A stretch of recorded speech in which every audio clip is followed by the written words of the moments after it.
All right. Hello, everyone, and welcome to Daf Yomi Week in Review. It is lovely to see you all this Thursday. I'm Rachel Scheinerman. I edit My Jewish Learning and A Daily Dose of Talmud and have the pleasure of hosting these classes. And this morning, Dr. Yardaena Osbund has very generously agreed to join us from her car because of her schedule today. And we're delighted to have you. I will do the screen sharing and scrolling, and Dr. Osmond, you will do the talking. I will do the So, talking. I apologize about this. I booked this date a long time ago and then something changed in my schedule. But as we know, nothing waits for the DAF. So I'm excited to learn with you all. I hope everybody's enjoying. I hope everybody's enjoying Avodah Zarah. I know that I have been, and there's really just so much to cover in this past week. So we're going to start at Avodah Zarah 38a, right at the top.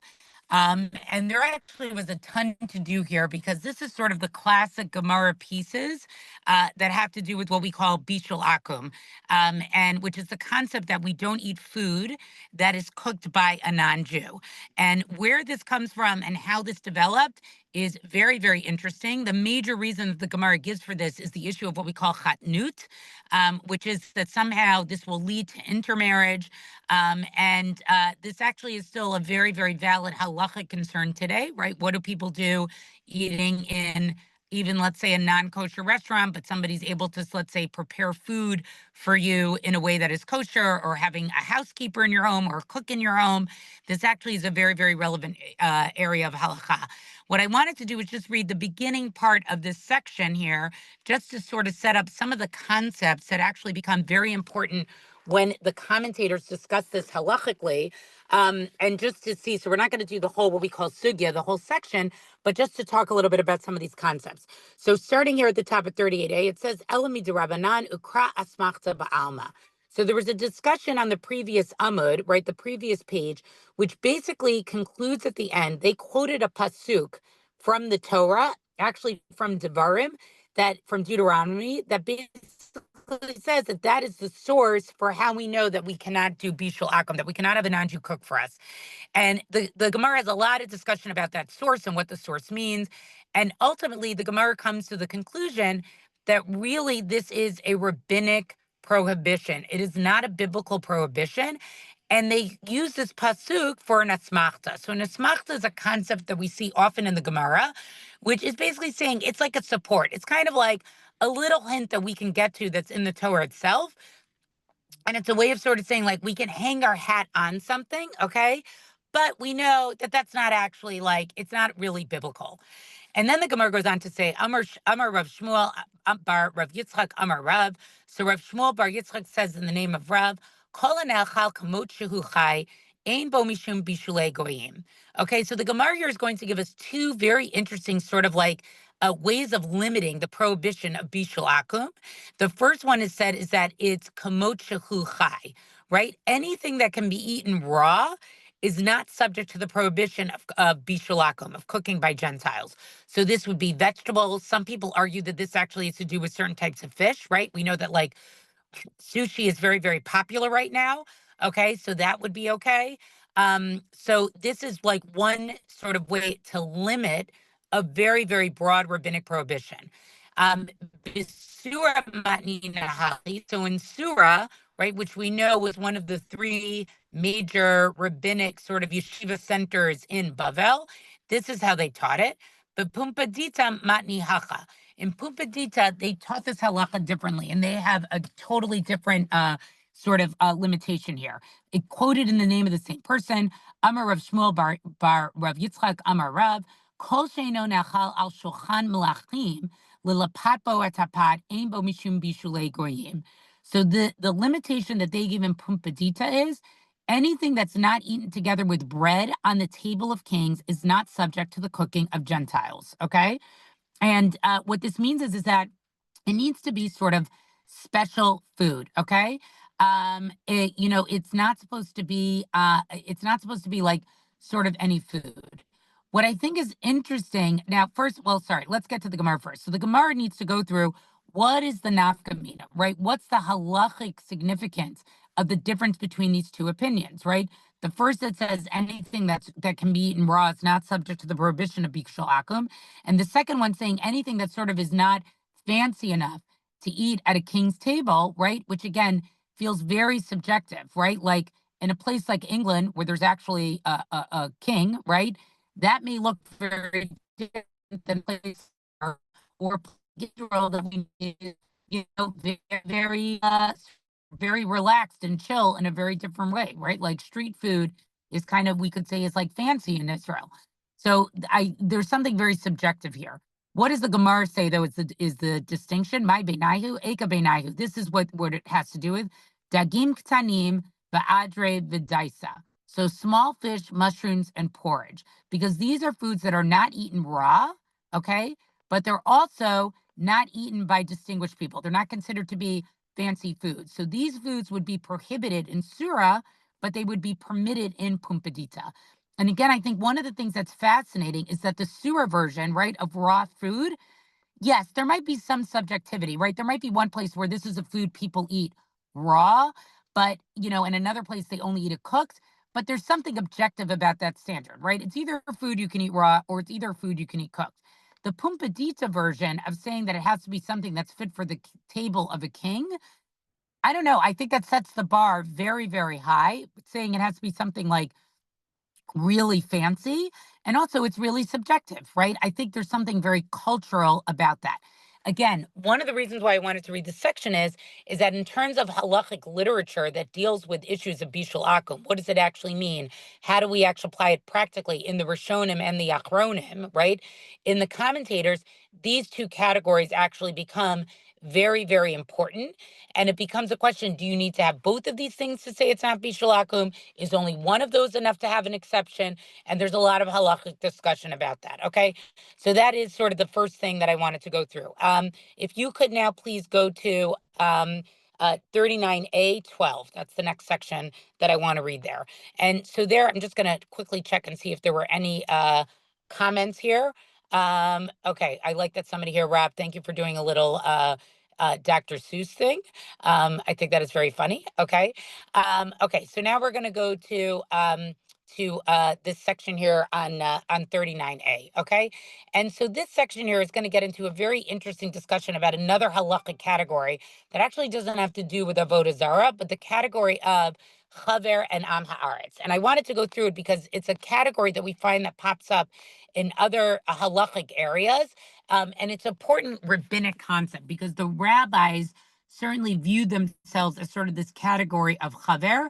And I think it also gives us some insight into sort of like how meticulous were people with halachic observance. Because when we read the Mishnah, we read the Gemara, you sort of get the sense that there was like this standard of expectation of meticulousness with halachic observance that was actually pretty high.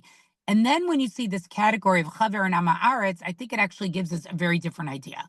So the Mishnah taught as follows: hakoret shel chiltit. So there was this food called chiltit, okay, that the Mishnah taught us that one is not allowed to eat a sliver of it, okay? And my taima, what's the reason? Mishum demafsike le bisakina, because they slice it with a knife. And the issue is that there might be non-kosher residue on the knife that was used, right? This is something you would basically like buy in the marketplace, and maybe they used a non-kosher knife. Again, this is a modern day kashrut issue, right? Like maybe you can buy a food that's kosher, but maybe the knife that was used with it was not kosher and has some residue on it. Again, we have many more food regulations today. I would say the shuk in those days probably was less regulated. Afal gav amarav, and so because it could be sliced with a knife that has a residue on it that's not kosher, right? Even though the master said no tein tam lifgam mutar. Okay, so this is also a very important halachic concept, which I don't want to spend too much time on, but is a basic with kashrut.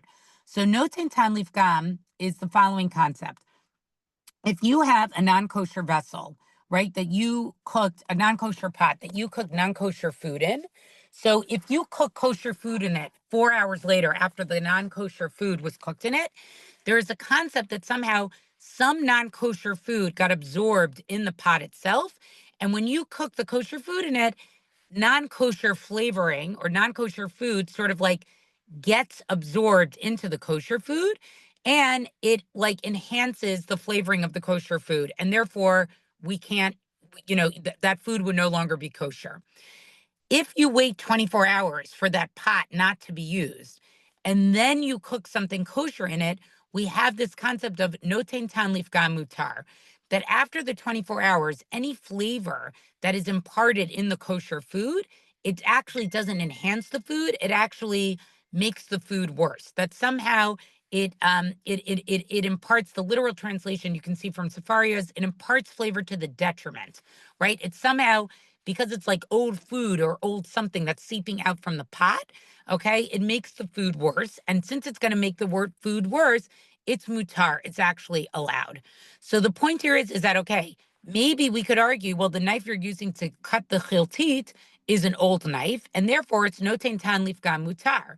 But the Gemara says, agav horfe de chiltata mechalye shma nunita, that something specific with chiltata is, right, that it has a sharpness to it.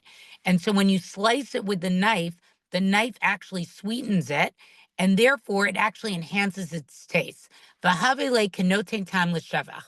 And therefore, regardless if the knife was over 24 hours old and had sort of this non-kosher residue on it, it actually enhances the food, the asur, and therefore it would be considered to be asur. Okay, so that's one important halakhic concept to know about, this idea of noten tan lifgam being mutar, that, waiting sort of that after this 24 hours, that maybe the flavor that it's imparted is actually to the detriment of the food, and therefore it would be allowed. And this is an exceptional case because actually somehow it actually enhances the flavor of the food. Gemara then shares a very fascinating story. Avdei de Rabbi Levi, haveka mizabin chiltata. The slave of Rabbi Levi would sell chiltit, okay? And basically, you were allowed to buy it from him because the idea was he was a slave of a sage, right, of a chacham, and therefore we assume he knew the basic laws of kashrut, and therefore he would know if he was selling it to a Jew, that he would make sure he used a knife that didn't have any non-kosher residue on it. Kinak nafshe de Rabbi Levi, atu lekame de Rabbi Yochanan. So here's where the question comes in. Nobody questioned that was allowed. But once Rabbi Levi died, they came to Rabbi Yochanan, right? So remember, these are early Amorayim, and they said to Rabbi Yochanan, Amrule, ma lemizabin mine. Can we still buy from him? Can we still assume that he's going to keep the halachot the way that his previous master kept them? Amr Lahu. So Rabbi Yochanan answers, Avdu shel chaver harehu kechaver. He says to them, the slave of a chaver it's as if he is a chaver, and therefore you could still buy the chiltit from him. So what does the Gemara mean by this? The Gemara, the Mishnah, the rabbis, right, who are the rabbinic class, the early class, they're called the Prushim, like the separatists. They divided the sort of everybody, all Jews into the world, into sort of two halachic categories: the category of the chaver, and then the category of an Am Haaretz. And a chaver was basically a person who is very meticulous about the halachot that I think we would all agree when we learn them seem to be difficult halachot to keep. Specifically, the halachot around tuma and tara, right, ritual and purity, and the halachot around truma and maser, about having to give tithes from your food. And that is what a chaver was. A chaver was somebody who was meticulous with that. And Am Haaretz is sort of people who were like, not meticulous with it. And what's interesting is today the word Am Haaretz sort of has like a negative connotation. Like it sort of means like you're somebody who, is an ignoramus. But in the halacha category, it doesn't really have that connotation. It's more like objective. It's saying like you're either meticulous with mitzvot or you're not meticulous with mitzvot. And I think when we read the rest of this passage, we're going to see that the Gemara actually has no judgment on the Am Haaretz. It's more just factual, acknowledging, yeah, there were people who were meticulous and there are people who were not meticulous. And I think when we look at the world around us today, we see the same thing. There are some people who take halachic observance to a very, very meticulous sort of level. And then there are people who sort of, they do what they do, and that's kind of how they want to do things. So the point here is that once you're in the status of chaver, even if you're a slave, you maintain that status of chaver. Rav Huna bar Mimnune, Zavin Chilta, Me Anshe Deveta de Rav Amra Chasida. So the Gemara shares another story, which is Rav Huna bar Minume used to buy the Tchelet. That's the sky blue dye that we have on tzitzit, which was considered to be a very difficult dye to get and a dye that only certain people knew how to do, okay?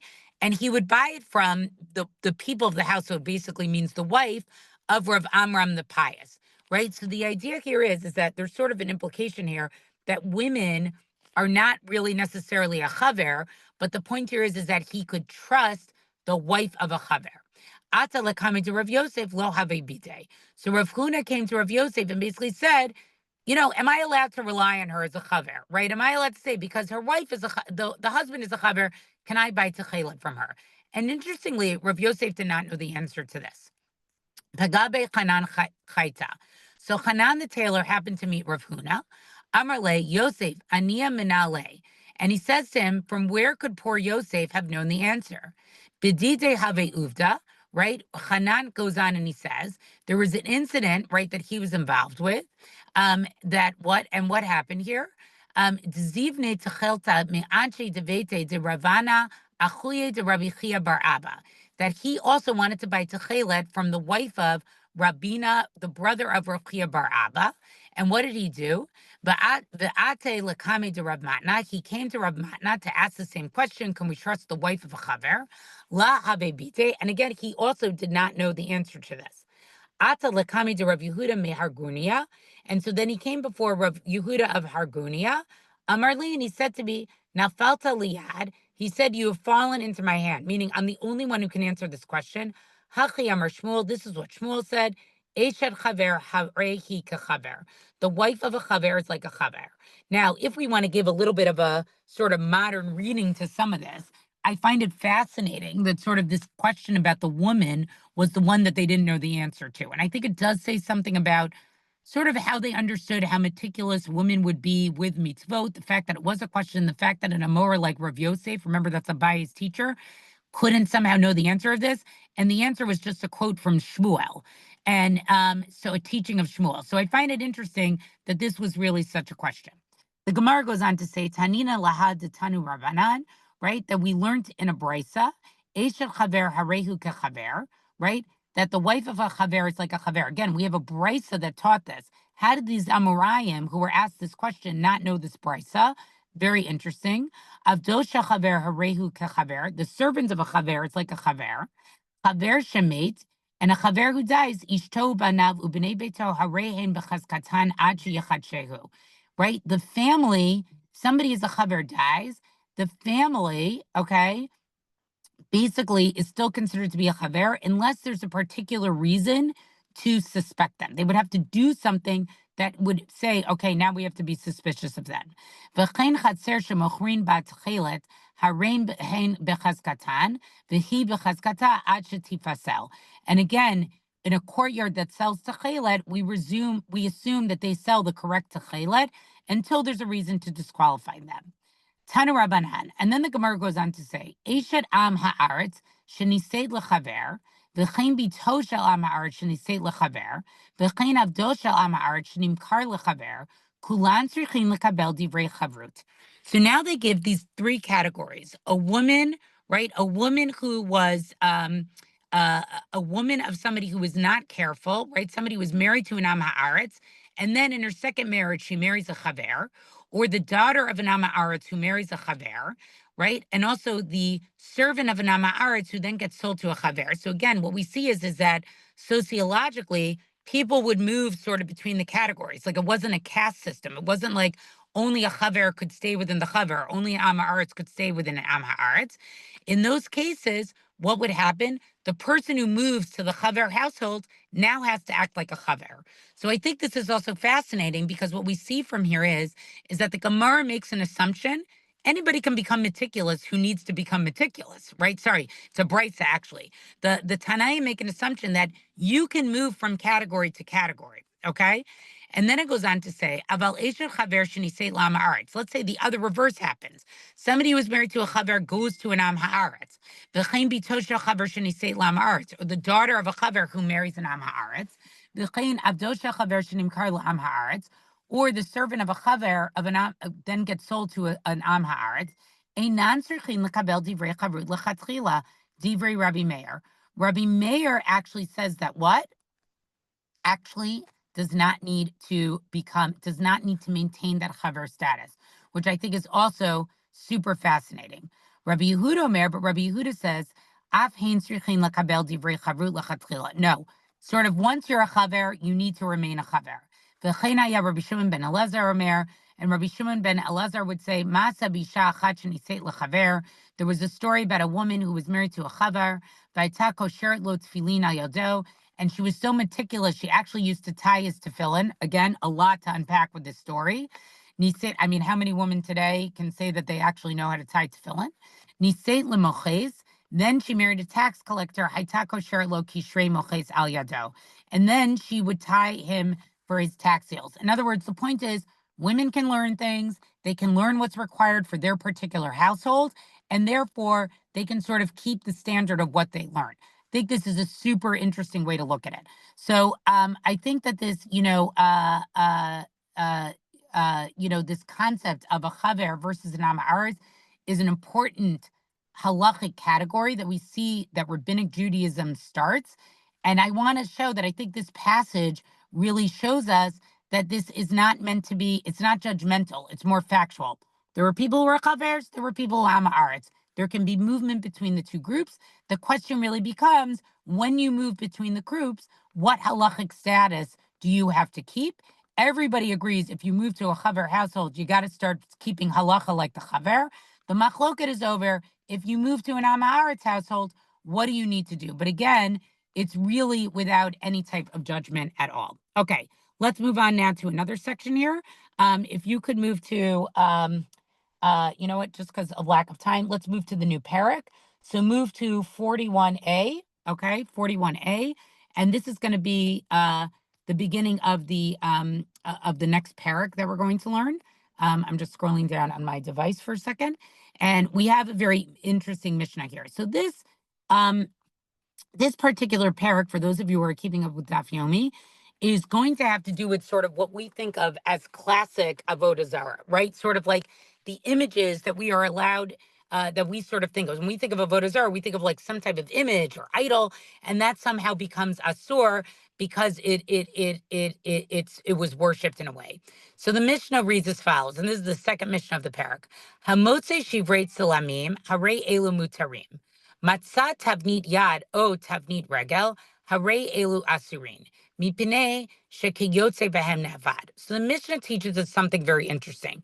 The Mishnah before and the Mishnah after is going to sort of teach us, like, if you find this kind of object or this type of decoration or this type of picture, it's going to be considered asur because these are things that we know that are worshipped. This Mishnah comes to teach us, let's say you find unidentifiable fragments of statues, right? Let's say you find like a pile of statues, which normally an intact statue would be asur, but if it's fragments, these would actually be permitted, meaning you could derive benefit from it. But if somebody, I'm so sorry to interrupt you. I'm not sure where on the page you are. Can you give me a oh, paragraph? sorry, I'm on 41A10, 41A10, sorry. No problem. Okay, Continue. sorry about that. Okay, but then the Mishnah goes on to say that let's say you find a full part of the broken statue, like a full hand or foot, those would be forbidden because that could sort of still be worshipped. So the Gemara has the following discussion about this, which is like sort of an interesting halachic discussion. Amar Shmuel. So Shmuel says, "Afilu shivrei avodah zarah, v'ha'anan tanan shivrei tzilamin." So Shmuel says it's permitted to get benefit from fragments of something that you know was used as idol worship. In other words, part of what these missions are talking about is that we have certain objects that the assumption is it probably most likely was used for idol worship, but we don't know for sure. And so when they use the language of salamim, right, then sort of there's an implication there that's like, it's just, we're talking about statues. We're not talking about something that was known for Avodah Zarah. So Shmuel comes and makes this bizarre statement where he says, if we know it was used for idol worship and it was a fragment, you're still allowed to use it. So the Gemara basically asks, "V'anan tanan shvirei salamim." Wait, but didn't we just learn this in the Mishnah?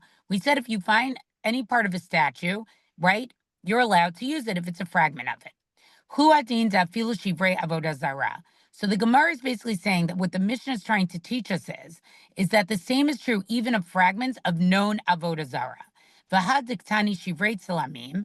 When the Mishnah teaches this language of fragments of statues, mishum tekave limatne seifa, right? It's not meant to exclude fragments of idols.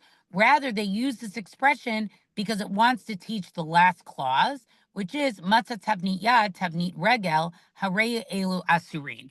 Right? It's using this because it's the last part of the Mishnah that's important, which is that you have a figure of a hand or a figure of a foot. Those are going to be forbidden. Mipnei shekayotze bahem ne'avad. Because even though we may not know that that was a known, a known statue that was used for idol worship, it's similar enough to what's used for idol worship, and therefore we're not going to allow you to use it. So one of the things that we're seeing here that is introduced is that when it comes to this parak about these images, right, the sun, the moon, all of these things, the constellations, there's a whole discussion about what images are allowed to be depicted, human faces, right? It's not a question of do we know whether or not this was actually used for Avodah Zarah? Rather, it's is there any possibility or suspicion? And as long as there's a suspicion, meaning we know this was something that was regularly used for Avodah Zarah, that is enough to make it asur. And I think that is like a very interesting piece of this masachat, right? This distinction between it's not having to be known to be used for Avodah Zarah, but that our suspicion is high enough that we're going to say that it actually becomes something that is actually going to be asur.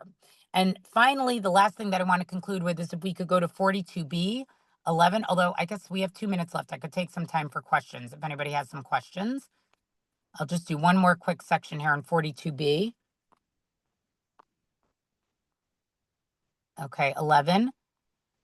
So we also have another interesting Mishnah here. Hamotzi kelim b'aleim tzurat chama, tzurat levana, tzurot darkon, yochalim liyam hamelach. So here the Mishnah teaches us that if you have a vessel, a kli, that has the figure of the sun or the figure of the moon or a dragon, which is fascinating, right? You take them to the Dead Sea. In other words, you throw them out into the Dead Sea. The Dead Sea is the idea nothing would be recovered from the Dead Sea. It's not like today where we vacation in the Dead Sea. Rabban Shimon Gamliel Omer, Sha'al HaMuchbadin Asurin, Sha'al HaMizuvin Mutarin.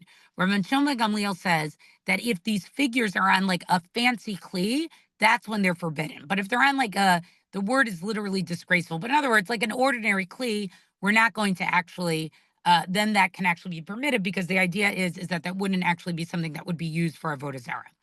The Gemara from here, which I'm not going to read, we don't have time, gets into a very, very interesting discussion, which is how do we know that images of the sun and the moon are a problem?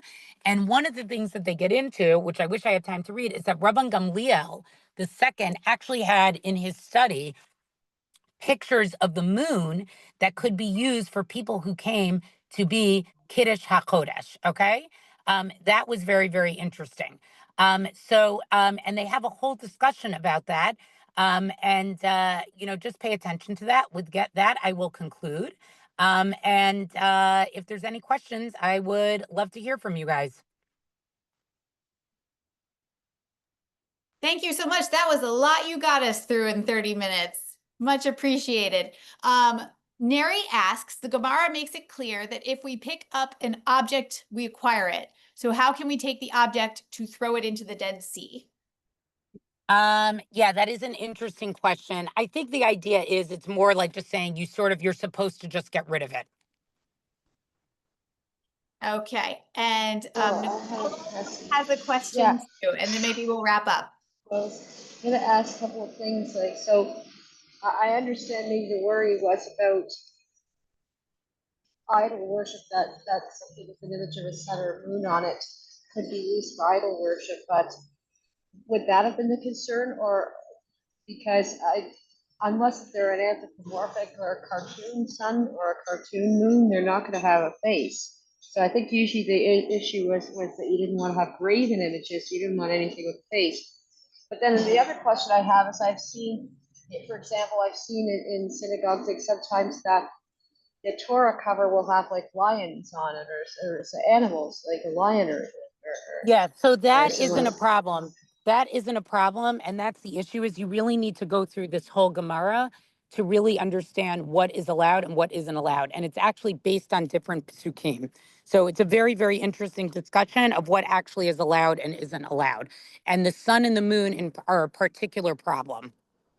So I encourage you to look at the rest of the stuff. It's a super interesting discussion. Thank you. Okay, and Nicole, it looks like you came in from a bus there, and Dr. Osbund's study is learning with us from a car.